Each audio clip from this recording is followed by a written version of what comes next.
everyone, welcome to EduGrown and my name is Neha. Again, I'm starting my history chapter, that is last chapter of term 2, class 11th. And ये path of modernization का part 1 है. ठीक है, यहाँ से हम start करने वाले हैं अपना chapter.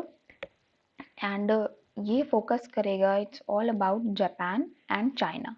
ये दो कंट्रीज पे मेन फोकस रहेगा थोड़ा सा कोरिया पे भी. एंड बट फिर भी हम बेसिकली इसमें स्टार्ट करेंगे जापान से, देन चाइना, देन कोरिया. इन सब की स्टडीज हम 2 पार्ट्स में करेंगे. ऑलराइट, तो अभी स्टार्ट करते हैं छोटे से इंट्रोडक्शन से, जिसमें हम चाइना एंड जापान के बारे में पढ़ने वाले हैं. ओके, थोड़ा थोड़ा इंट्रोडक्शन दोनों का ही रहेगा इसमें, सिर्फ इंट्रोडक्शन पार्ट में. ऑलराइट, उसके बाद दोनों सेपरेट रहेंगे. चाइना है एंड जापान है. ठीक है, तो चाइना और जापान में क्या है कि आपके दोनों बहुत अलग अलग कॉन्टिनेंट्स हैं. एक तरह से आप देखो अगर, तो China and Japan present a marked physical contrast. दोनों में फिजिकली तो कंट्रास्ट है ही है. वहाँ का कल्चर ले लो, वहाँ का क्लाइमेट ले लो, सब थोड़ा अलग ही है. China is a vast continental country that spans many climatic zones. अच्छा, चाइना में जो क्लाइमेट्स हैं ऑलमोस्ट, क्योंकि वो ऊपर की तरफ है तो ठंड भी रहती है एंड वहाँ पे मोस्टली आप देखोगे तो ठंडी रहती है. The core is dominated by 3 major rivers. वहाँ की रिवर्स जो हैं, सबसे ज़्यादा जो मेजर रिवर्स आप अगर बोलो तो द येलो रिवर, इसको हम होंग हे रिवर या होंग हो रिवर भी कहते हैं, हुआंग हो. ठीक है, द यांगजे रिवर, यांगजे दूसरी रिवर है. एंड इसको चैंग जियांग भी कहते हैं. ये जो चैंग जियांग या यांगसे है, ये थर्ड लॉन्गेस्ट रिवर है इन द वर्ल्ड. पूरे वर्ल्ड की तीसरी लॉन्गेस्ट रिवर है. ठीक है, and the third one is Pearl River. ठीक, a large part of the country is mountainous. जो बहुत हद तक वहाँ पे जो है माउंटेन्स बहुत ज़्यादा है. आप भी जानते हो कि आपके यहाँ जब आप ऊपर की तरफ चलते जाते हो तो माउंटेन्स बढ़ते जाते हैं. तो ये चाइना तो इंडिया से भी काफ़ी ऊपर है, तो माउंटेन्स होना लाजमी है वहाँ पे, तो माउंटेन्स भी मिलेंगे. The dominant ethnic group are the Han and the major language is Chinese. हमें सब पता है, but there are many other nationalities such as Uighur, Hui, Manchu, Tibetan. अब ये सब आपको थोड़े थोड़े वर्ड्स है ना, थोड़े डिफरेंट सुनने को मिलेंगे. चाइना में ये जैंग जो पैंग जो टाइप के वर्ड्स होते हैं, हु, वे, एंड आप वो शी जिनपिंग नाम तो आपने सुना ही रखा होगा. तो ऐसे टिंग पिंग टाइप के ही नाम होते हैं, तो इट्स इंटरेस्टिंग है थोड़ा पढ़ने में. So and aside from dialects such as Cantonese and Shanghainese, Shanghainese and Cantonese, ये एक को यू एंड वो दो वर्ड्स में डिफाइन किया गया है. There are other minority languages spoken as well. और भी हैं जो वहाँ पे अलग लैंग्वेजेस भी रहती हैं, जैसे इंडिया में भी है, इसी तरह वहाँ पे भी और माइनॉरिटी में भी लैंग्वेजेस रहती हैं. सो अभी आप चाइना के बारे में अगर पढ़ोगे तो आपको पहले उसका लोकेशन पता होना चाहिए. उसका फिजिकल मैप आपको थोड़ा बहुत आइडिया होना चाहिए कहाँ पे क्या है. तो अभी हम ये चाइना की बात कर रहे हैं. इसका यहाँ पे आप देखो, यांगजे रिवर आपको दिख रही है जहाँ पे मेरा कर्सर है. This one is Yangtze, this is वोंगो, है ना, येलो रिवर. ठीक, इसको वोंगो कहते हैं. अभी आप जब अभी डिटेल में जाओगे तो आपको थोड़े थोड़े एरियाज और भी पता चलते रहेंगे. तो you have to remember the map. आपको मैप थोड़ा थोड़ा पता होना चाहिए. ठीक है, इधर ईस्ट चाइना सी है, दिस इज येलो सी, वोहाई सी. ठीक है, यहाँ साउथ चाइना सी है नीचे की तरफ. ठीक है, और नीचे इस साइड में अगर आप देखोगे थोड़ा और आपके राइट में, तो वहाँ पे आपको जापान दिखाई देगा. ठीक है, जापान एक पूरा लाइन में रहता है, पूरा एक तरह की ट्रेल जैसे होती है वैसे रहती है. ठीक है, ये देखो, ये वुहान है. वुहान ने सबकी लाइफ ही अलट पलट कर रखी है 2019 से. ओके, तो वुहान तो आई नो आप सबको बहुत अच्छे से पता होगा. ऑलराइट, तो ये हो गया चाइना का एक छोटा सा एक मैप. ठीक, यहाँ पे माउंटेन्स आप देख सकते हो. ये प्लेट्यू है, टिबेटन प्लेट्यू जिसको आप कहते हो. ठीक, यहाँ नीचे की तरफ अपना हमारा प्यारा भारत इस साइड है। ओके, सो आगे बढ़ते हैं जापान की तरफ। Japan bye contrast is a string of island. मैंने आपको बताया ना, एक स्ट्रिंग जैसी रहती है, ट्रेल जैसी रहती है, आइलैंड्स वहाँ पे बहुत सारे हैं। The four largest being Honshu, Kyushu, Shikoku and Hokkaido. ये बहुत क्यूट क्यूट से नेम है इनके, जापान के। जो ये चार बिग आइलैंड, आप सबसे बड़े आइलैंड्स जो बहुत मेन हैं जापान के, वो इनके नाम है, Honshu, Kyushu, Shikoku and Hokkaido. The Okinawa chain is the southernmost, about the same latitude as the Bahamas. More than 50% of the land area of the main island is mountainous, and Japan is situated in a very active earthquake zone. हर दिन वहाँ पे earthquakes आते हैं, मतलब every day. Can you imagine? बहुत sensitive area है वो earthquakes के लिए, एंड उस हिसाब से वहाँ की बिल्डिंग्स भी फिर बनाई जाती हैं, कि ये नहीं है कि एक आया इस तरह से तो वो फिर डेवलप ही नहीं हो पाएंगे।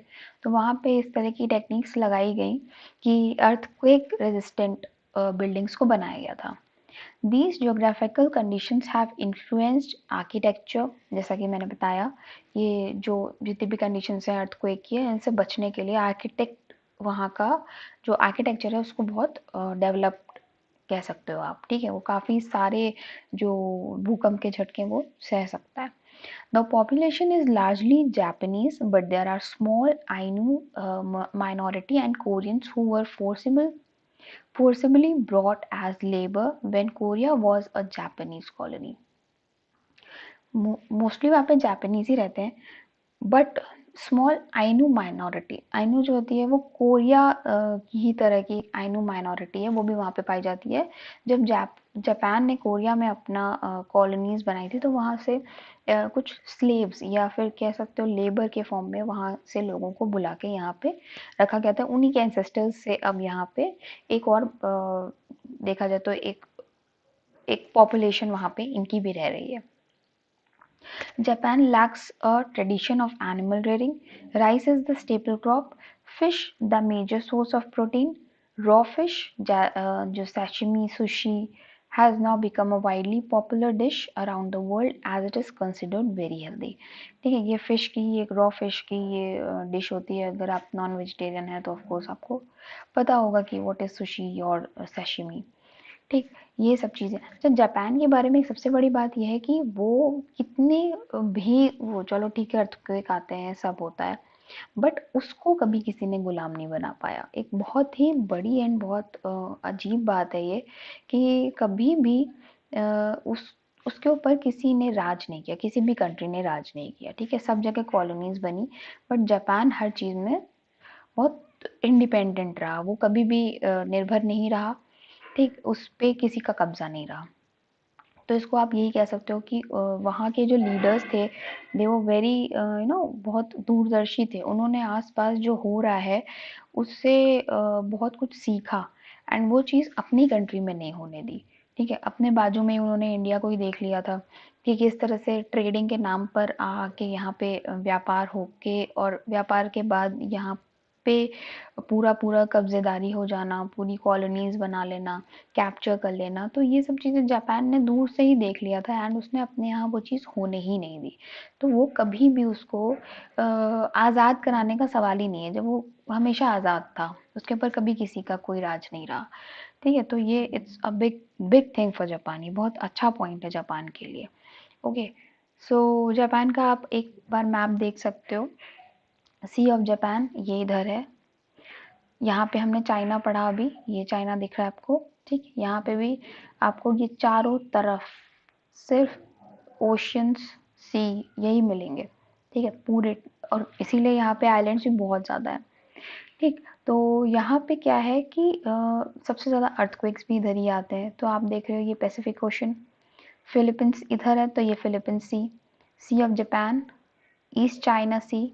ठीक, ये सब चीज़ें आपको यहाँ पे मिलेगी। एंड ये जो इनके आइलैंड्स हैं, ये यहाँ पे, ये माउंट फिजी यहीं पे मिलता है। यहाँ पे जो माउंटेन्स हैं उनको आपने पढ़ा भी होगा, दैट इज टोक्यो। ठीक, तो दिस इज ये हिरोशिमा जहाँ पे बॉम्ब गिराया गया था, दैट इज़ नागासाकी। ये सब चीज़ें आपको थोड़ा सा माइंड में रखनी पड़ेगी कि जापान का फिजिकल मैप है कैसा, वहाँ पे कहाँ पे क्या है, तो पढ़ते समय आपको थोड़ा आसानी हो जाएगी। ऑलराइट, तो that is all map of Japan. Okay, so now let's move on to next topic, that is Meiji restoration. मेजी रेस्टोरेशन से पहले यू हैव टू नो कि जापान का पॉलिटिकल सिस्टम क्या था, क्योंकि मेजी वहाँ का एक किंग कहते हैं, उसका नाम था मेजी। ठीक है, तो उस समय का पॉलिटिकल सिस्टम ये था कि एक प्री मेजी रेस्टोरेशन था और एक पोस्ट मेजी रेस्टोरेशन था। तो प्री मेजी रेस्टोरेशन में क्या होता है कि उस समय के लोग हंटिंग गैदरिंग करते थे, ठीक है, और वो टाइम इतना डेवलप्ड भी नहीं था। एंड जैसे कि हर जगह हर सिविलाइजेशन में होता है कि पहले स्टार्टिंग में लोगों को कुछ भी नहीं आता होगा, ना एग्रीकल्चर में कुछ भी होता है, ना ही उनके अंदर कोई भी इतनी स्किल्स होती हैं, बट वो सिंपल खाना रहना ये इतना ही काम करते थे, रहना भी नहीं, यहाँ से वहाँ हंटिंग के लिए जाते रहना, कहीं एक जगह रुकते नहीं थे। ठीक है, बहुत मूव करते रहते थे सब जगह पे, तो एक जगह टिक के उनका कुछ भी नहीं था। ये कब था? प्री मेजी रिस्टोरेशन में। तो उसके बाद आता है पोस्ट मेजी। पोस्ट मेजी के टाइम पे लोगों में थोड़ा सा सेंस आने लग गया था, लोगों ने थोड़ी थोड़ी कृषि करना सीख गया था, और एनिमल्स को भी वो एनिमल्स के साथ साथ भी खाना भी वैसा खाने लग गए थे जैसा ट्रीज मतलब उगाने के समय खाते हैं। तो एक तरह से देखो कि आप वहाँ पे प्री में था कि कोई डेवलपमेंट नहीं था, बट पोस्ट में धीरे धीरे चेंजेस आने लग गए थे, थोड़ा सा सिविलाइजेशन बढ़ने लग गया था। ठीक है, पहले जो प्री मेजी था उस समय आप देखोगे कि फ्यूडलिज्म भी था। फ्यूडलिज्म मतलब ऐसा नहीं है कि एकदम से कोई चीज़ आ जाती है, हंटिंग गैदरिंग, ठीक, और उसके साथ साथ में एक तो ये पीरियड बहुत लंबा था, इतने लंबे पीरियड में कई सारे चेंजेस आते हैं, वो खाली हंटिंग गैदरिंग की बात नहीं हो रही है, यहाँ पे और भी चीज़ें आती हैं, जैसे कि किसी कोई अपना एम्परर बना लेता है अपने जिसको वो फॉलो करने लगते हैं वहाँ के लोग। तो वहाँ पे फ्यूडलिज्म हमने पहले के चैप्टर्स में पढ़ा है कि व्हाट इज़ फ्यूडलिज्म, जिसमें कि एक राजा होता है जो कि पूरा प्रजा को एक तरह से अपना क्या बोलते हैं स्लेव बना के रखता है, इस तरह का फ्यूडलिज्म उस समय था।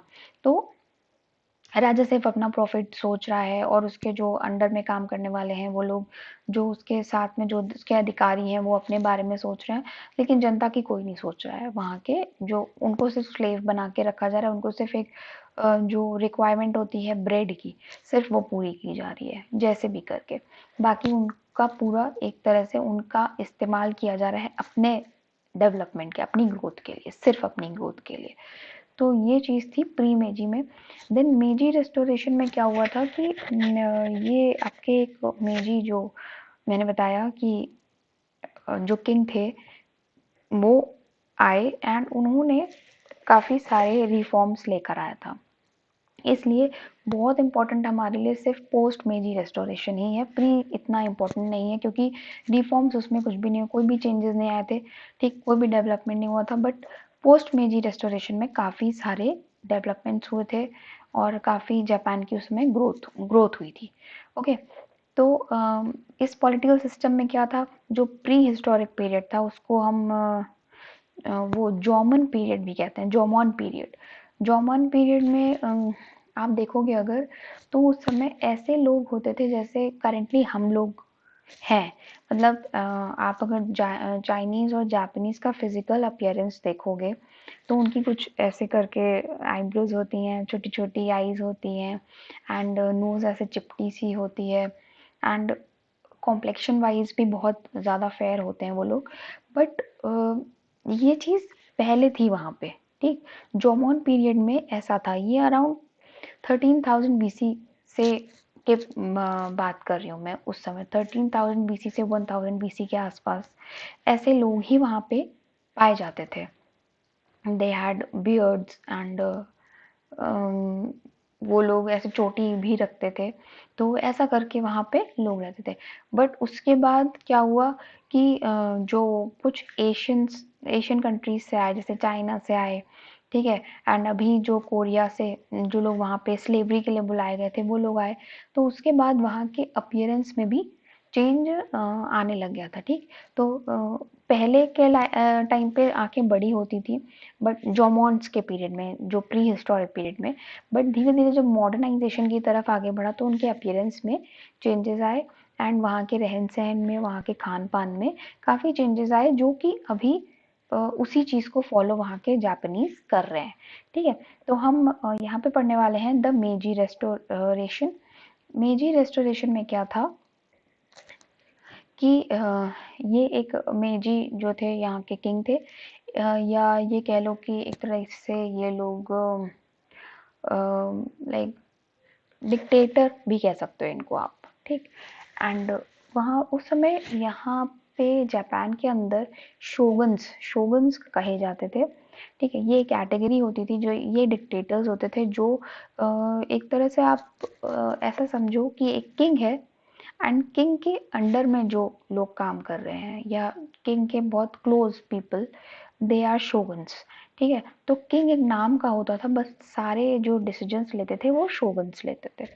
इंटरनल आपको मैंने इसीलिए ओवरव्यू दे दिया कि छोटी छोटी चीज़ें आपको जो इसके जो पॉलिटिकल व्यूज हैं वो भी आपको क्लियर होने चाहिए। Internal discontent coincide the demands for trade and diplomatic relations.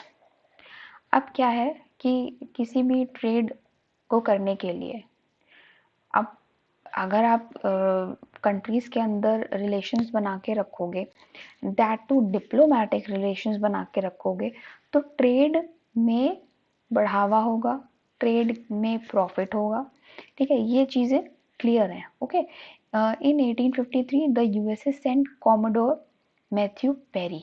अब यूएसए ने मैथ्यू पेरी को भेजा जापान के अंदर, और एक ट्रीटी साइन करने को वहाँ की गवर्नमेंट को कहा कि हमें ट्रेडिंग के लिए परमिशन दीजिए। तो and open diplomatic relations which it did the following year. अभी ये टाइम है 1794 से 1858 के बीच का, एंड 1853 में जो मैथ्यू पेरी है, इसको जापान में भेजा गया ट्रीटी साइन करवाने के लिए, क्योंकि जो ट्रेडर्स थे, ठीक, अभी आपने लास्ट चैप्टर में पढ़ा था, यूरोपियंस यूएसए चले गए, वहाँ के लोगों को, वहाँ के नेटिव्स को बाहर कर दिया, खुद वहाँ पे पूरा कब्जेदारी, बढ़िया टनाटन एकदम रह रहे हैं, ट्रेडिंग कर रहे हैं, ठीक है। वहाँ के लोगों को बाहर का रास्ता दिखाया, डिस्प्लेसमेंट हमने पढ़ाई है, इंडिजिनस पीपल। तो अब इनके पैर और खुलने लग गए, इन्होंने जापान में भी सोचा कि वहाँ के रिसोर्सेज को भी हम एक्सप्लॉइट करना शुरू कर दें। तो यूएसए से ये बंदा गया वहाँ पे अपना ट्रेड परमिशन के लिए। अब Japan lay on the route to China which the USA saw a major market. अच्छा, जो चाइना का सिल्क रूट है, दैट वाज वेरी मच बहुत ही इम्पोर्टेंट था एक तरह से ट्रेडिंग के लिए। अभी उस समय पे बहुत इम्पोर्टेंट भी था और उसकी वैल्यू बहुत ज़्यादा थी। तो उस समय इनको ये दिखा कि जापान से होकर ही चाइना का वो सिल्क रूट जा रहा है, तो अगर हम जापान में वहाँ का पोर्ट बना लें, ठीक है, एक तरह से जो शिप्स होते हैं उनकी रिफ्यूलिंग कर लेंगे, एंड वहाँ पे एक तरह से रुक जाएंगे, वहाँ पे भी ट्रेडिंग का कुछ मामला सेट हो जाए, मतलब, ठीक है। तो also there whaling ships in the Pacific needed a place to refuel. अब उतनी दूर से शिप आ रहा है तो उसमें फ्यूल की भी ज़रूरत पड़ती है। तो वो जो पैसिफिक, मैंने आपको मैप में दिखाया था, जो पैसिफिक ओशन है, वहाँ पे उन्होंने सोचा था कि वो पोर्ट्स को यूज़ करेंगे हम शिप्स को रिफ्यूल करने के लिए। At that time there was only one western country that traded with Japan, that is Holland. Holland ही एक उस समय एक यूरोपियन कंट्री थी, या कह दो वेस्टर्न कंट्री थी, जो जापान के साथ ट्रेड कर रही थी। जापान किसी को भी ट्रेड नहीं करने देता था अपने साथ में। पेरी's arrival had an important effect on Japanese politics. The emperor, who till then had little political power, now re-emerged as an important figure. In 1868, a movement forcibly removed the shogun from power and brought the emperor to Edo. This was made the capital and renamed Tokyo, which means Eastern capital.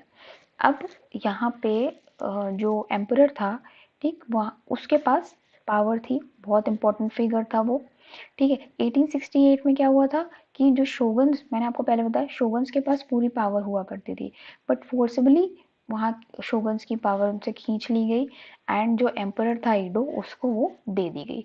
This was made the capital and rename Tokyo.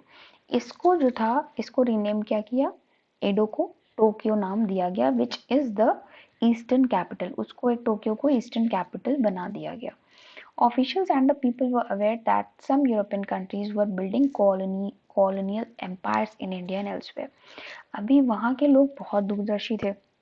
वहाँ के जो राजा था, उसको दिख गया था कि India and आसपास की भी जो कंट्रीज हैं, वो चाइना पे भी इवन जो था ब्रिटिश रूल करने लग गए थे, ठीक है। तो चाइना को ब्रिटिश ने हराया था एंड वहाँ पे अपनी कॉलोनीज बनाई थी, and this was even depicted in popular place, so that there was a real fear that Japan might be made a colony. Japan को तो अब डर ही लग रहा था कि, और ये सही भी है, अगर ट्रेडिंग करने के लिए आ गए एंड उसके बाद वो जा ही नहीं रहे हैं, तो फिर ये तो एक प्रॉब्लमैटिक बात है। और जो कि इंडिया में यही सब हो ही रखा था, क्योंकि यहाँ पे भी कितने सारे जो किंग्स थे उस समय, औरंगजेब ले लो, या फिर जो उस समय के किंग्स थे, उन लोगों ने परमिशन दे दी ट्रेडिंग के लिए, एंड उन्होंने यहाँ से जाने का नाम ही नहीं लिया, कॉलोनीज बसा लिए, हिल ही नहीं रहे। तो many scholars and leaders wanted to learn from the new ideas in Europe rather than ignore them as the Chinese were doing. Others sought to exclude the Europeans even while being ready to adopt the new technologies they offered. अभी Europeans के पास technologies थी, वो लोग उसको सीखना भी चाहते थे, बट वो लोग अपने कंट्री में उन्हें घुसने नहीं देना चाहते थे। Some argued for gradual and limited opening to the outer world. अच्छा, अब कहीं कहीं ये भी हुआ कि नहीं भाई, उनको बाहरी, मतलब सिर्फ छोटी सी ओपनिंग उनको दी जाए, उनको पूरा फैलने ना दिया जाए। ये भी कुछ ओपिनियंस उस समय पे आई थी। The government launched a policy with the slogan Fukoku Kyohei, मतलब रिच कंट्री स्ट्रॉन्ग आर्मी, ठीक, मतलब कंट्री तभी रिच हो पाएगी जब आपकी आर्मी बहुत स्ट्रॉन्ग होगी। ये वहाँ का एक पॉलिसी स्लोगन था। They realized that they needed to develop their country, their economy, and build a strong army. Otherwise, they would face the prospect of being subjugated like India. अभी उनको ये चीज़ समझ में आ गई कि हम उनको अगर घुसने देते हैं अपनी कंट्री में, तो उनके ऊपर बहुत प्रेशर था कि हमें ट्रेडिंग करनी है।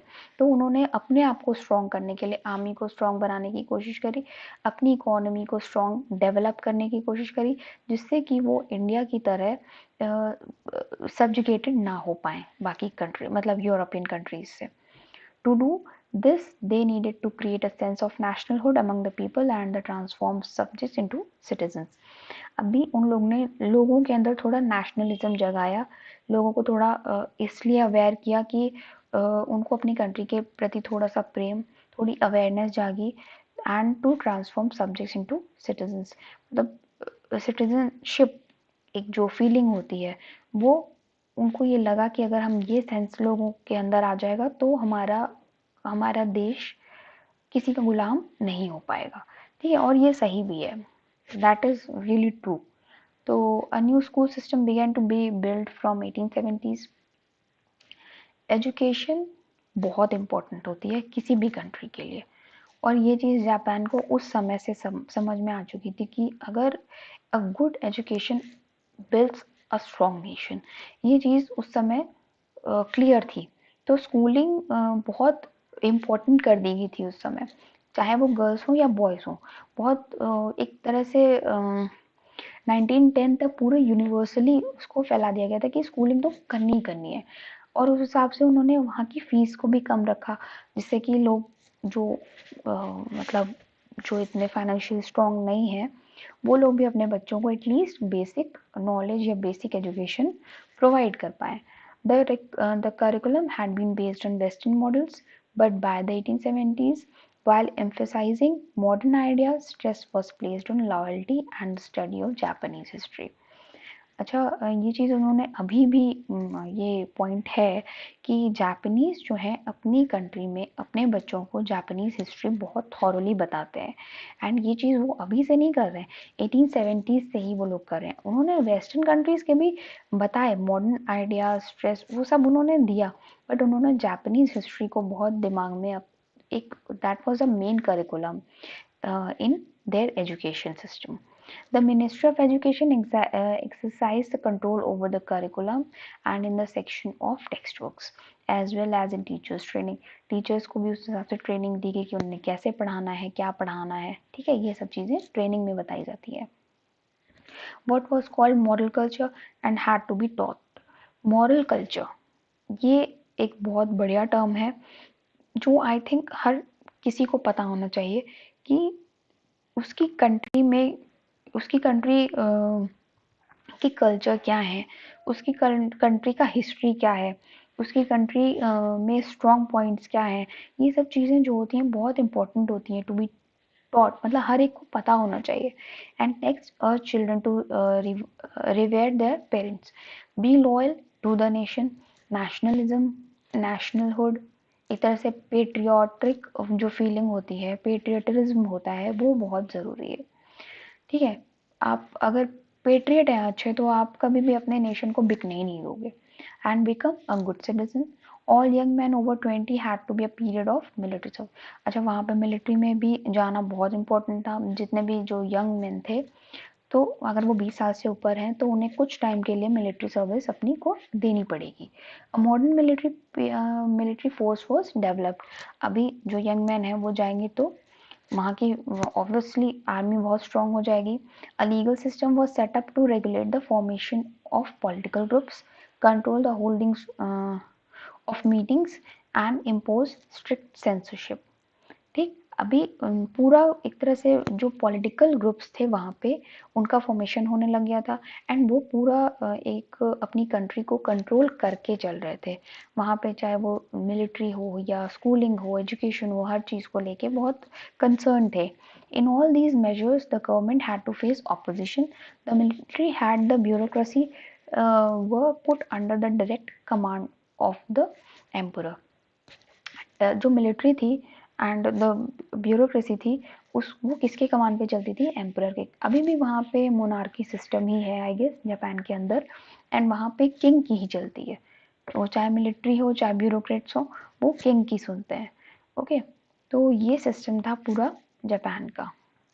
The tension between these different ideals represented by a democratic constitution and a modern army was to have far-reaching consequences. The army pressed for vigorous foreign policy to acquire more territory. This led to wars with China, Russia, in both of which Japan was victor.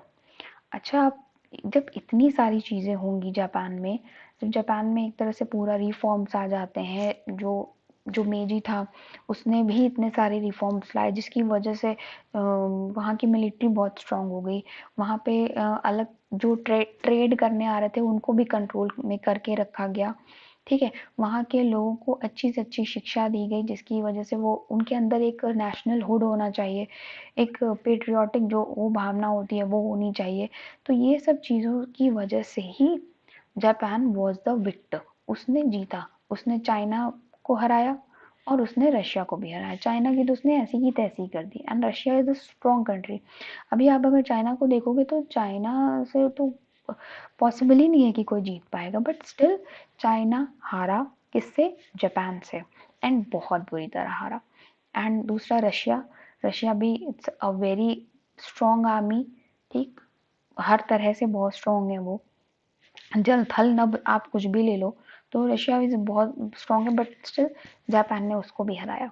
तो ये सब चीज़ें थी जो वहाँ के जो emperors थे उन लोगों ने अपनी कंट्री को सॉलिड बनाया और इस तरह से उन्होंने पूरी कंट्री को एकजुट करके जितने भी उनके राइवल्स थे उनको सबको डिफीट किया. Okay, now the next topic is modernising the economy. ठीक है, इकोनॉमी को भी मॉडर्नाइज किया. कैसे किया? इन्होंने मेजी रिफॉर्म्स के अलावा कैसे मॉडर्नाइज किया जापान ने? Another important part of the Meiji reforms was modernizing of the economy. मीजी इनका बहुत एक सशक्त राजा था, जिसने बहुत सारे रिफॉर्म्स लेकर आया, और उसमें एक सबसे ज़्यादा इम्पोर्टेंट था, किसी भी देश की इकोनॉमी अगर स्ट्रांग होती है तो वो अपने आप स्ट्रांग हो जाता है। बहुत ज़रूरी चीज़ है एजुकेशन, ठीक, और उसके बाद आपकी इकोनॉमी बहुत स्ट्रांग होना, एंड देन आपकी आर्मी बहुत स्ट्रांग होना। तो आपने एजुकेशन और आर्मी ऑलरेडी पढ़ लिया है, ये इकोनॉमी की बात हो रही है। Funds were raised by levying and agricultural tax. अभी जो कृषि का टैक्स था, कृषि से जो टैक्स मिल रहा था, वो उससे फंड्स को रेज किया गया। Japan first railway line between Tokyo and port of Yokohama was build in 1872-72। अभी 1870 से 72 के बीच में टोक्यो और योकोहामा का एक पोर्ट है ना, वहां तक का रेलवे लाइन स्टार्ट हुआ। फिर अब रेलवे लाइन स्टार्ट हुआ, मतलब इकोनॉमी अपने आप ही मजबूत हो गई, क्योंकि ट्रेडिंग बहुत इजीली होने लग गई। टेक्सटाइल, आई होप आपको अभी पहले से जब आप लिंक करोगे, तो अगर आप कहीं भी ऐसे कुछ भी पढ़ लेते हो कि रेलवे लाइन इंट्रोड्यूस हो गई कहीं पे, या रेलवेज का इंट्रोडक्शन कहीं पे पढ़ा, तो आपको अपने आप पता चल जाएगा कि वहाँ पे ट्रेड अपने आप बढ़ेगा, और ट्रेड होगा तो प्रॉफिट होगा, प्रॉफिट होगा तो इकोनॉमी बेटर हो जाएगी। तो ये सब चीज़ें आपस में लिंक्ड हैं, जो आप समझ सकते हो एक लाइन से ही। Textile machinery was important from Europe, and foreign technicians were employed to train workers. अब यूरोप यूरोप में तो बहुत सा रेवोल्यूशन तो हो ही चुका था वहाँ पे, ठीक है, तो वहाँ पे जो टेक्सटाइल मशीनरीज थी वो वहाँ से इंपोर्ट करी गई, एंड जो टेक्नीशियंस थे जिन्होंने वहाँ के वर्कर्स को ट्रेन किया, वो लोग भी मंगाए गए, और वहाँ पे यूनिवर्सिटीज़ में इन सब चीज़ों को सिखाया जाने लग गया। और जब यूनिवर्सिटीज़ में ही बहुत बेसिक चीज़ें पढ़ाई जाने लगेंगी, तो अपने आप ही स्किल्ड हो ही जाएंगे आप, स्टार्टिंग से ही स्किलफुल वहाँ के स्टूडेंट्स होने लग गए थे। Japanese students were sent to abroad. अभी जो जापानीज स्टूडेंट्स थे वो अब्रॉड में भी पढ़ने लग गए थे। इन 1872, जो 1872 के समय की बात हो रही है, 1870 से 72 रेलवे लाइन थी, ओके। मॉडर्न बैंकिंग इंस्टीट्यूशंस वर लॉन्च्ड। अभी बैंकिंग इंस्टीट्यूशंस भी लॉन्च होने लग गए थे। Companies like Mitsubishi and Mitsubishi and Sumitomo, आप मित्सुबिशी का तो नाम मोस्टली सभी ने सुना होगा, ठीक है, एंड सुमिटोमो इसके साथ में एक दूसरी कंपनी थी, जिन्होंने बहुत सारे सब्सिडीज एंड टैक्स बेनिफिट्स दिए थे। कैसे? शिप बिल्डिंग करके, क्योंकि ये एक आपके जो व्हीकल्स बनाने वाली कंपनी है, ये मित्सुबिशी, जिनकी कार्स भी अब आने लग गई हैं, उस समय ये शिप्स भी बनाते थे, अभी भी बनाते हो और दो। तो जो शिप बिल्डिंग में इससे जो बेनिफिट्स हुए, जो टैक्स बेनिफिट्स हुए, जो सब्सिडीज हुए, उसे जापान के ट्रेड को एक बाउंस मिल गया था, ठीक है, एक बूस्ट मिल गया था। तो उस समय Japanese trade was from now on carried as Japanese ships. अभी एक तो इंडिजिनियस आपका शिप्स भी बन रहे थे, तो उससे वहाँ के लोगों को, वहाँ की इकोनॉमी को बहुत बूस्ट मिला था। ज़ैबैट्सू जो एक लार्ज बिजनेस ऑर्गेनाइजेशन है, जो एक इंडिविजुअल फैमिली की बनाई हुई है, dominated the economy till after the second world war. जो सेकेंड वर्ल्ड वॉर हुआ, उसके बाद एक इकोनॉमी जो एक तरह से बैलेंस करी थी, उसके पीछे ज़ाइबत्सु जो ऑर्गेनाइजेशन है, बिजनेस ऑर्गेनाइजेशन है, उसका बहुत बड़ा हाथ रहा था, एंड उसके थ्रू भी जापान की world war, second world war के बाद भी जापान ने अपनी हालत बहुत बेहतर कर रखी थी। उसके बाद भी उन्होंने काफ़ी सारे चेंजेस एंड काफ़ी सारी ग्रोथ करी थी, ठीक है। इकोनॉमी उतनी नहीं गिर पाई थी जितनी जबकि वहाँ पे नागासाकी एंड हिरोशिमा पे बॉम्ब भी गिराए गए यूएस के द्वारा, बट स्टिल वो फिर से उन्होंने अपना रीजनरेट किया, सब कुछ फिर से उठ के खड़े हुए, and they are now very developed and very strong, जो कंट्री आप कह सकते हो आज के टाइम पे खड़ी हुई है, ठीक है। तो इसके पीछे बहुत सारे रिफॉर्म्स हैं, बहुत सारे एफर्ट्स हैं जो किंग ने लगाए, जो वहाँ के सिटीजन्स ने लगाए, जो वहाँ के वर्कर्स ने लगाए। तो ये चीज़ें ऐसी हैं जो उन्होंने उन्होंने उसका बेस अपना स्ट्रॉन्ग किया, अपनी इकोनॉमी को बढ़ा के, अपनी शिक्षा को बढ़ा के, अपनी आर्मी को स्ट्रॉन्ग करके, ओके। यहाँ पे है इंडस्ट्रियल वर्कर्स की बात हो रही है। यहाँ पे बहुत, जब यूरोप से बहुत सारी मशीनरी लाई गई, वहाँ से बहुत सारे ट्रेनर्स एक तरह से लाए गए जिन्होंने वहाँ पे ट्रेनिंग दिलवाई। तो एक बहुत सारे लोग, एक मैन्युफैक्चरिंग बहुत इंक्रीज हो गई थी। बहुत सारे लोग एक एक ही फैक्ट्री में काम करना शुरू कर चुके थे, बहुत सारी फैक्ट्रीज भी लग चुकी थी, and there were so much of employees. Most of them worked in units employing less than 5 people and using neither machinery nor electric power। अभी जो most of them worked in units, अभी बहुत सारे लोग ऐसे थे जो less than 5 people and using neither machinery, कोई मशीनरी और इलेक्ट्रिक पावर भी यूज नहीं कर रहे थे। Over half of those employed in modern factories were women. अभी विमेन बहुत सारी उसमें, एक उनका कंट्रीब्यूशन बहुत सारा था इंडस्ट्रियल वर्क में। आप देख रहे हो पिक्चर में भी यहाँ पे कितना ज़्यादा वुमेन इंडल्ज है, मतलब वो फैमिली भी देखती हैं एंड वो साथ में जो वर्किंग है, वर्किंग वुमेन उस समय भी, उस टाइम पे भी पाई गई। ठीक है, एंड ये आप देख सकते हो पूरा हाथ से काम हो रहा है, मशीन हार्डली ही यूज की जा रही है, जैसे एक स्विंग मशीन है, बट बाकी आप देख रहे हो मोस्टली हाथ से काम हो रहा है। तो without any electric power, without any machinery, काफी कुछ डेवलपमेंट उस समय हो गए थे। एंड अब हम बात करते हैं उनकी डेली लाइफ की। Japan's transformation into a modern society can be seen also in the changes in everyday life। अभी जो प्री हिस्टोरिक टाइम से अभी वो मॉडर्न सोसाइटी में जितने भी ट्रांसफॉर्मेशंस हुए, कैसी उनकी डेली की लाइफ थी, ये आप पढ़ेंगे।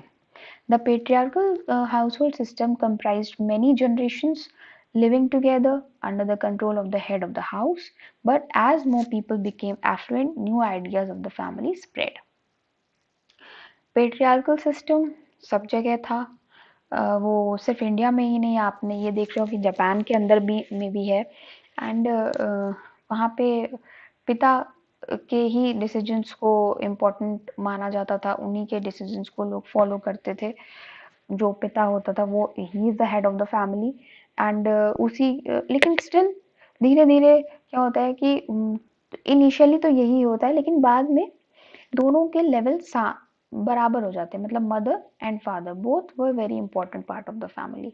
The new home that is होमू, जापानी में, जापानीज अगर आप बोलो तो होम दैट इज होमू।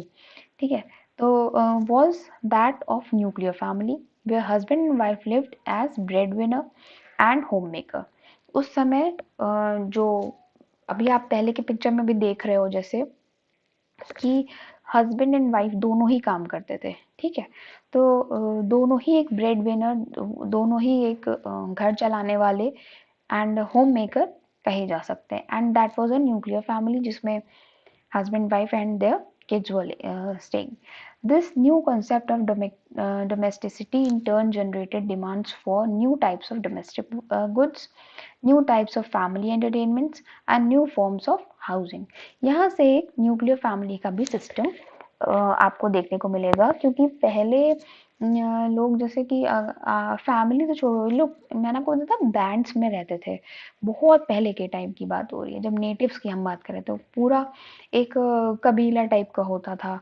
एंड उसके बाद वो स्ट्रक्चर धीरे धीरे चेंज होता गया। ठीक, फैमिलीज में आ गए आप, फैमिलीज रहने लग गई साथ में, उसमें भी बहुत बड़ी फैमिलीज होती थी। अभी यहाँ पे न्यूक्लियर फैमिली का भी एक ट्रेंड हमें देखने को मिला।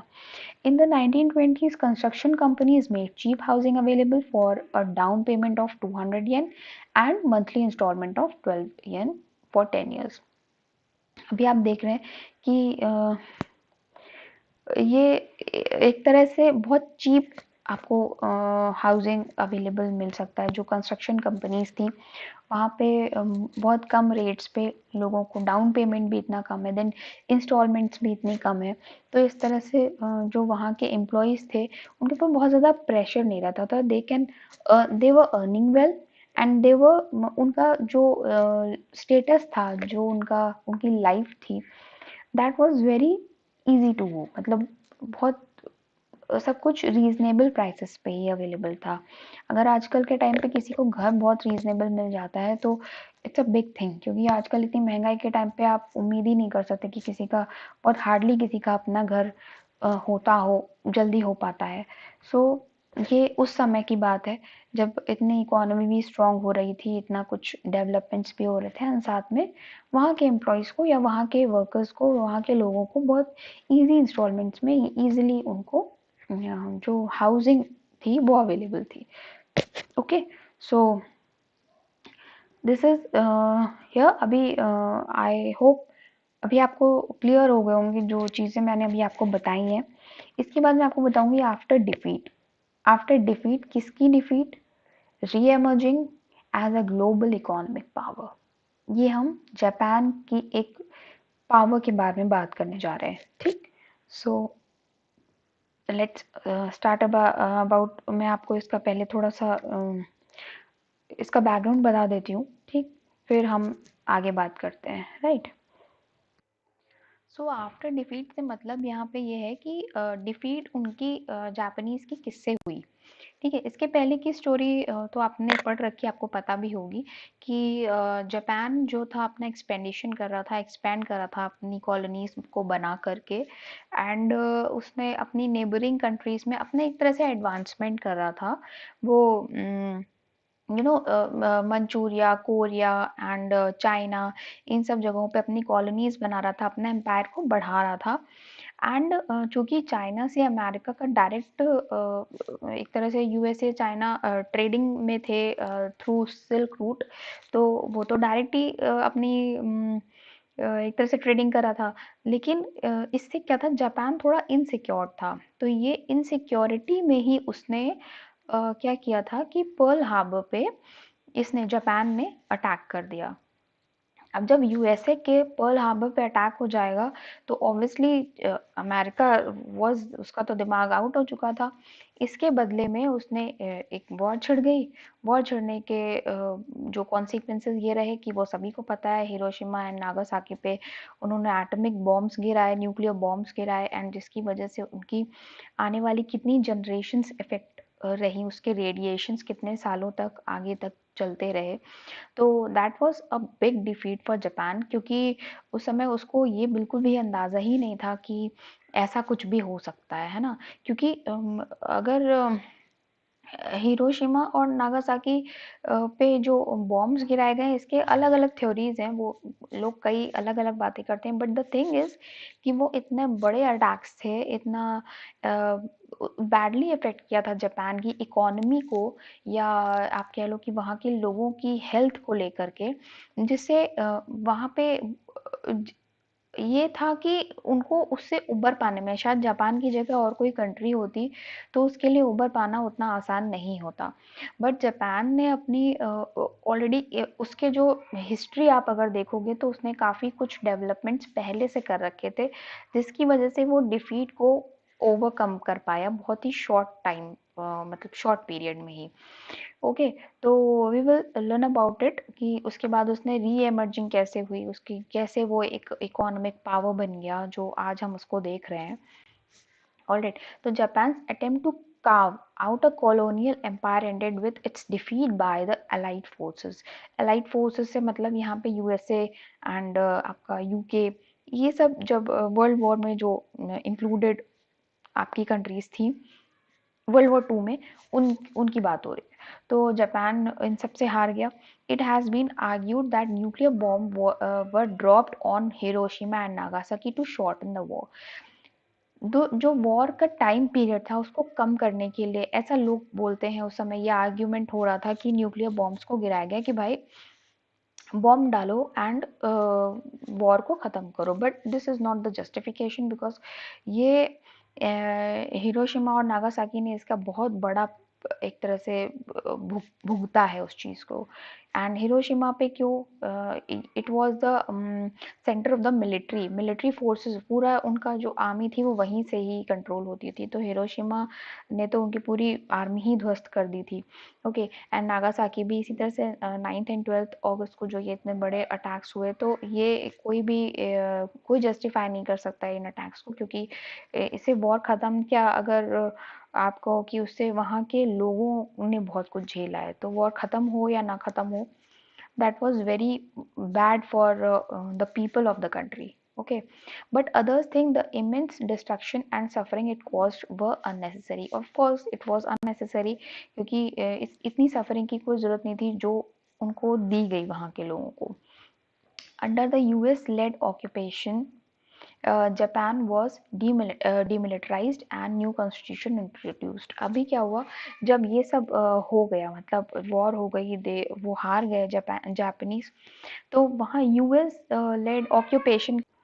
यूएस लेड से मतलब है कि यहाँ पे जो अमेरिका से वहाँ का जनरल आया था मैक आर्थर, तो उसने यहाँ पे आकर के यहाँ की मिलिट्री को डीमिलिटराइज्ड किया था. डीमिलिटराइज से मतलब है कि उन्होंने वहाँ जो उन्होंने अपनी जापानीज ने अपनी मिलिट्री को बहुत एक्सपेंड कर लिया था, तो उन्हें यही बोला गया था कि भाई अब इसको थम जाओ, एंड इसकी इसको इतना एक्सपेंड करने की ज़रूरत नहीं है, अभी जितना है आप अपनी जो इंटरनल सिक्योरिटी के लिए उस चीज़ का इस्तेमाल करो, अपनी पुलिसिंग का इस्तेमाल करो, ना कि वॉर्स करने के लिए.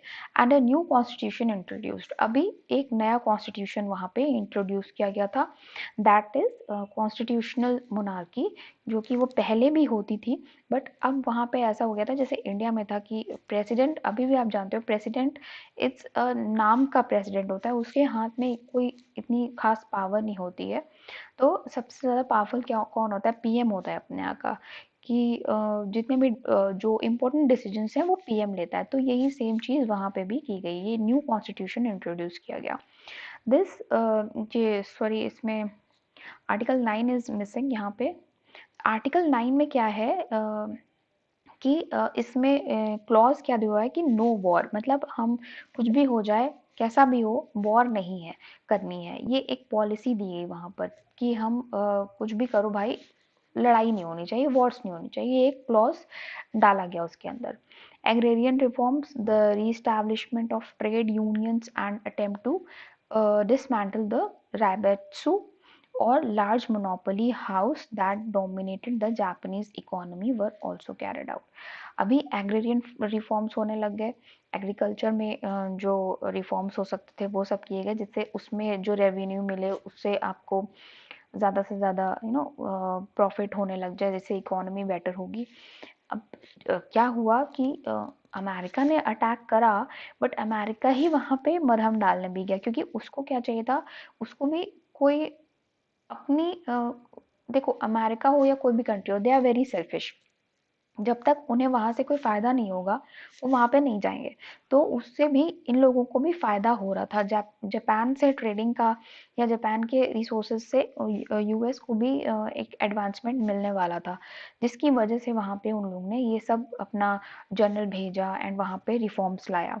ठीक है, जैसे वहाँ पे इकोनॉमी थोड़ी सुधरी, एंड प्लस मे बी एक ये रीज़न हो सकता है, they must fail that guilty, उनको बुरा भी लग सकता है, इतना सारा क्रिटिसिज्म जो पूरे दुनिया में हुआ था, यूएस को कितना क्रिटिसाइज किया गया था कि जो इतना बड़ा न्यूक्लियर बॉम्ब उन्होंने फोड़ा.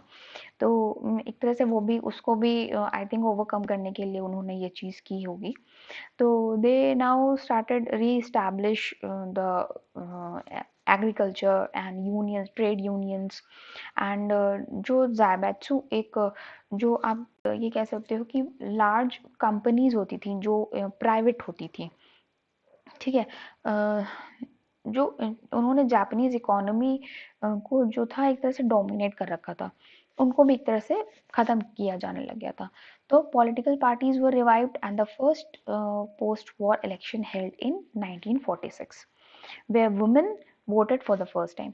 अच्छा, 1946 में क्या हुआ, जो सबसे पहला जो आपका वॉर के बाद में इलेक्शन हुआ, तो वो जब पॉलिटिकल पार्टीज रिवाइव हुई, इलेक्शंस हुए, एंड उसमें फर्स्ट टाइम वुमेन वोटेड, वहाँ पे औरतों ने भी वोट किया. तो इट्स अ बिग चेंज उस समय के टाइम पे अगर देखा जाए तो ये हुआ. Then rapid rebuilding of the Japanese economy after shattering defeat was called a post war miracle. Yeah right, it was a miracle, obviously it was a miracle, क्योंकि अगर और कोई कंट्री होती तो शायद इतनी ज़्यादा इतनी बड़ी वॉर होने के बाद, इतना सब डिस्ट्रॉय होने के बाद उसको वापस से खड़ा करना, अपनी कंट्री को खड़े करना, it was a big deal. I must say कि अगर जापान ने अपनी प्रीवियसली इतनी अच्छी ग्रोथ नहीं की होती, वो आर्मी में ले लो या एजुकेशन में ले लो, जो कि मैंने आपको पढ़ाया है, अगर वो सब नहीं की होती तो आई डोंट थिंक कि कोई भी कंट्री इतनी जल्दी रीबिल्ड कर सकती थी अपने आप को। But it was more than that, it was firmly rooted in its long history, या राइट। इसकी जो पुराना इतिहास जब आप पढ़ोगे, मतलब अभी मैंने आपको जो पढ़ाया है, तो उसकी हिस्ट्री ही इतनी स्ट्रॉन्ग है कि जल्दी उसकी जड़ें ये न्यूक्लियर बॉम्ब भी नहीं हिला पाया था। तो the constitution was democratized only now, but the Japanese had a historic tradition of popular struggles and intellectual engagement with how to broaden political participations. अब जो था डेमोक्रेसी का एक तरह से इंट्रोडक्शन हुआ, इंट्रोड्यूस की गई लोगों के बीच में। अब जो पॉलिटिकल पार्टिसिपेशन था वहाँ पे कॉमन पीपल भी इन्वॉल्व करने लग गए थे वहाँ पे। ओके, तो the social cohesion of the pre-wars year was strengthened, allowing for a close working of the government, bureaucracy, and industry. US support as well as demand created by the Korean and Vietnamese was also support helped the Japanese economy. इसके अंदर US तो support कर ही रहा था, that is very well, दिख ही रहा है वो। एंड उसके अलावा जो कोरियन है, कोरियन एंड वियतनामीज, तो उन लोगों ने भी जापानीज की इकोनॉमी को रिबिल्ड कराने में बहुत बड़ा योगदान दिया था अपनी तरफ से। The 1964 Olympics held in Tokyo marked a symbolic coming of age that is outstanding. या 1964, अब आप देखो 20 साल पहले करीब आप देख लो, तो एक वो लोग कितनी बड़ी ट्रेजेडी से गुजर रहे थे। बट इन 1964 फर्स्ट टाइम, मतलब टोक्यो के अंदर उन्होंने ओलंपिक्स भी कंडक्ट करवाया। ठीक है, it is a big deal.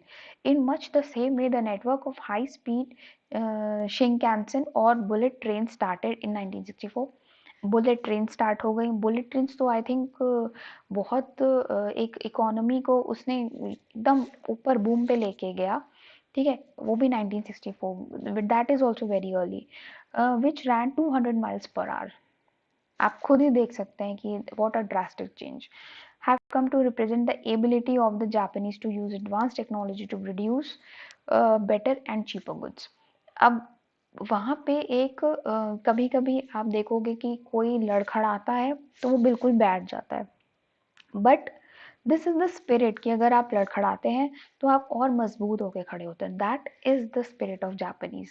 तो इसीलिए आज भी पूरे वर्ल्ड में जापानीज को एडमायर किया जाता है, बिकॉज उनके ऊपर इतने बड़े अटैक्स होने के बावजूद, पूरे वर्ल्ड में सबसे बड़ा अटैक अगर देखा जाए तो जापान के अंदर हुआ था, but still they have overcome. और अभी वो इतने, they are the super power.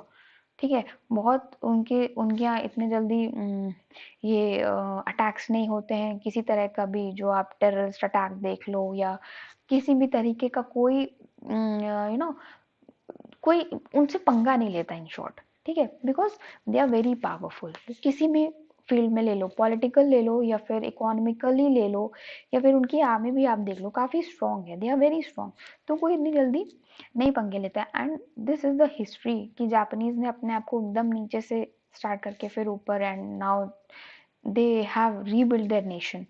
तो इसके पीछे उनके सिटीजन्स का भी हाथ है, बिकॉज दे आर पेट्रियट। उन लोगों के अंदर जापानीज जो गवर्नमेंट थी या जो हमने जो रिस्टोरेशन देखा था उसके अंदर क्या ही सिखाया गया था कि आपको अपना नेशन कम्स फर्स्ट। ठीक है, उसको नेशनहुड उन्होंने उनके अंदर एक तरह से दिमाग में भरा था, जिस वजह से उन्होंने बहुत जल्दी रिकवर किया उस चीज़ से अपने आप को। ठीक है, एंड लोगों के बीच में इतनी सारी टेक्नोलॉजीज आ गई थी, and they can produce better and that too cheaper goods जो इजीली अवेलेबल हो, एंड ट्रेडिंग भी बहुत अच्छी होने लग गई थी।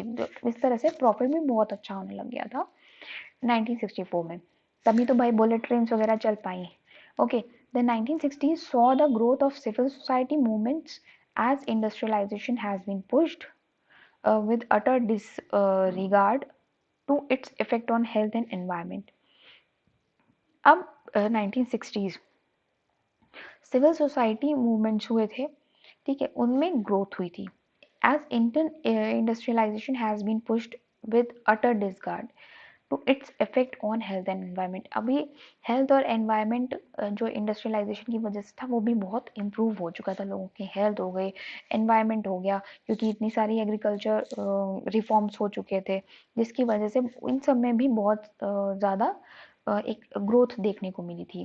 Cadmium poisoning which led to painful diseases was an early indicator, followed by mercury poisoning in Minamata in the 1960s and problem caused by air pollution in the early 1970s. Grassroots pressure group began to demand recognition of these problems as well as compensation of the victims। अच्छा, जब इतना बड़ा जब हुआ तो उसके radiations उस वजह से लोगों के अंदर इतना पेनफुल था वो सब कुछ कि जो कैडमियम था उसमें बॉम्ब के अंदर, जिसकी वजह से लोगों के अंदर बहुत ज़्यादा बीमारियां पैदा हो चुकी थी, ठीक है, और बहुत एयर पोल्यूशन बहुत ज़्यादा बढ़ चुका था 1970s तक में। जो grass root pressure groups began to demand recognition of these problems, मतलब अब लोग जो थे अब उसको उनको उन प्रॉब्लम्स को एक तरह से उसका रेजोल्यूशन चाहिए था, एक रिजॉल्व करना को चाहते थे कि इसकी जड़ को ख़त्म करना है, जो ये जिसकी वजह से रेडिएशन की वजह से लोग जो बच्चे पैदा होते थे दे वर नॉट नॉर्मल, उनके कोई ना कोई डिजीज के साथ ही पैदा होते थे। तो इसका ग्रास रूट जो प्रॉब्लम था उसको सोल्यूशन उसका निकालना था। Government action and new legal regulations have been improve conditions. अब गवर्नमेंट ने कई सारे ऐसे एक्शंस लिए, नए न्यू लीगल रेगुलेशंस आए जिससे कंडीशंस थोड़ी सी बेटर होने लगी थी। From the mid 1980s there has been an increasing decline in interest in environmental issues as Japan enacted some of the strictest environmental controls in the world। 1980s के mid में जो environment issues थे वो थोड़े से उसमें interest लोगों का कम होने लग गया था, क्योंकि जापान ने अपनी तरफ से बहुत सारे वर्ल्ड के ऊपर मतलब एक एनवायरमेंटल स्ट्रिक्टनेस लाया था, तो जिसकी वजह से बहुत एनवायरमेंटल इश्यूज की तरफ लोगों का ध्यान कम होने लग गया था। Today as a developed country it faces the challenges of using its political and technological capabilities to maintain its position as a leading world power। ठीक, तो एज अ डेवलप्ड कंट्री उसको अभी भी बहुत सारे चेंजेस मतलब चैलेंजेस फेस करने पड़ते हैं, चाहे वो पॉलिटिकल वे में हो चाहे टेक्नोलॉजिकल हो। तो इस पोजीशन को, अपनी जो पोजीशन है उसको मेंटेन करने के लिए वर्ल्ड में, क्योंकि कोई भी कंट्री अगर स्ट्रांग है तो उसकी बात यूजुअली लोग ज़्यादा सुनते हैं, उसके दिए हुए सोल्यूशंस या उसके जो इनिशिएटिव्स होते हैं वो आगे की कंट्रीज फॉलो भी करती हैं। तो इस तरह से उसके ऊपर एक तरह का दबाव भी देखा जाता है कि हाँ, जैसे कि एनवायरमेंटल जो प्रॉब्लम्स हैं उनको कंट्रोल करके रखा जाए, जिसकी वजह से जो और भी कंट्रीज हैं उस फुटप्रिंट्स को फॉलो करें एंड उसके बाद अपनी भी कंट्रीज के लिए बेटरमेंट के लिए कुछ ना कुछ नए नए रेजोल्यूशंस बनाते रहें। ओके, तो this is for now and ये थोड़ी सी मैंने पिक्चर्स डाली हैं। अब आप ये देख सकते हो हिरोशिमा में ये 1945 का सीन है एंड देन ये 2007 का सीन है, तो इट्स जस्ट ऑपोजिट कि इतना अच्छा उन्होंने अपना डेवलपमेंट किया था। And this is the picture of that nuclear bomb जब फोड़ा गया था, तो वॉज जस्ट बूम, सब बर्बाद हो चुका था उस समय पे। तो आई होप आपको मैंने ये चीज़ें क्लियर कर दी हैं जापान की एटलीस्ट। एंड इसके बाद हम चाइना की तरफ चलेंगे। चाइना में अभी मैंने जापान का आपको हिस्ट्री बताया एंड उसको वर्ल्ड वॉर से कनेक्ट करके दिखाया। अभी आप नेक्स्ट पार्ट 2 में चाइना के बारे में पढ़ोगे। ऑलराइट, तो till then keep studying and just wait for part 2। Yeah, thank you so much for your time and please subscribe EduGroom, yeah, for better videos, for better studies, yeah, okay।